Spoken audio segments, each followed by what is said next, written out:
The only way to watch this show is in black and white. Spider-Noir is finally out. Now, who didn't love Spider-Man Noir in Spider-Verse, voiced by Nicolas Cage? Wherever I go, the wind follows. And the wind, it smells like rain. I also love the comics and Spider-Man Noir from Spider-Man Shattered Dimensions. And I also love film noir, so I was really looking forward to this show. And I'll just say that this show is exceptional. Honestly, for the first half of this season, I completely forgot that I was watching Spider-Man. This show transports you back to the 1930s. The production quality is stunning. It looks, feels, and sounds like the time. And it also includes all of the social and economical struggles of the time too. It doesn't try to make it like the modern day in the slightest.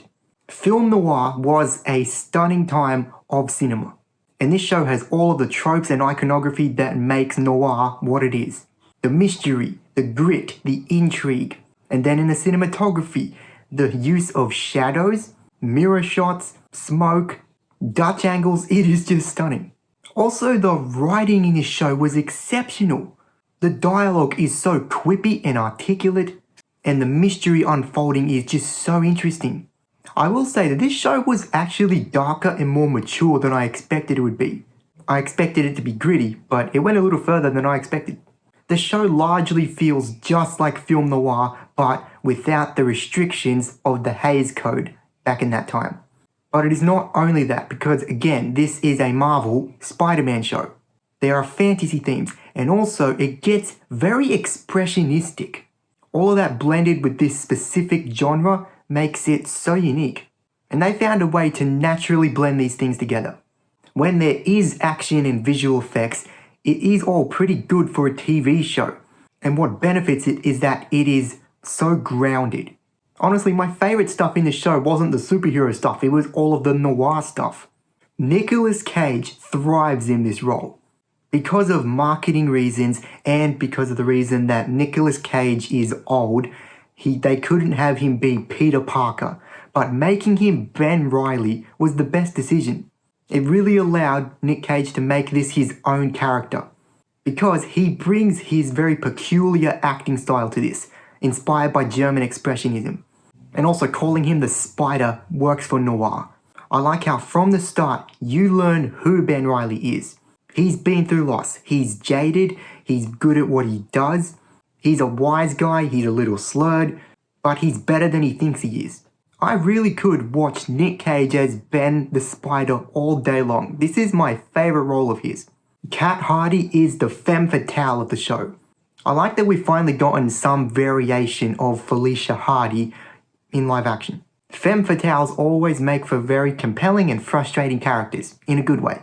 She's layered, she's torn, she's seductive, she's manipulative, but you can also sympathise with her. But I did think that the relationship between her and Ben did progress too quickly. Robbie Robertson was the best supporting character in the show. Brendan Gleeson as Silvermane is an effective villain. Yes, he's a crime boss, you've seen that before, but in every scene he's in, he really has the power over everything. The superpowered villains we get in the show, Sandman, Tombstone, and Megawatt, I quite liked how they actually made them sympathetical characters, really well establishing their origin. Flint Marko was the most sympathetical of all. At times I was rooting for him and then hating him and then rooting for him again. I was also rooting for Tombstone. And Megawatt made for the best action scenes. Now, I don't think any episode was rushed at all. It was all very well written and paced. But I did think that in the second half there were some plot lines that you could have spent a little more time on. But truly, I loved everything about this. The plot, the characters, the acting, the writing, the cinematography, the genre. If you do want to watch it in colour, look, I get it, but the show would lose a stunning quality and a big aspect of the genre if you watch it in colour. I will never watch a frame of this show in colour. Black and white is how noir should be watched. It's really refreshing to get a good live-action Marvel property outside of the MCU. I think this show has set a new bar for superhero TV quality. I'll say it again, Spider-Noir is exceptional. If they do another season, I would love it. I'm going to have to give it an 8 out of 10. So, have you seen Spider-Noir? What did you think of it? Did you watch it in black and white? What's your favourite Nicolas Cage role? Let me know in the comments below. And remember, with great power comes great responsibility.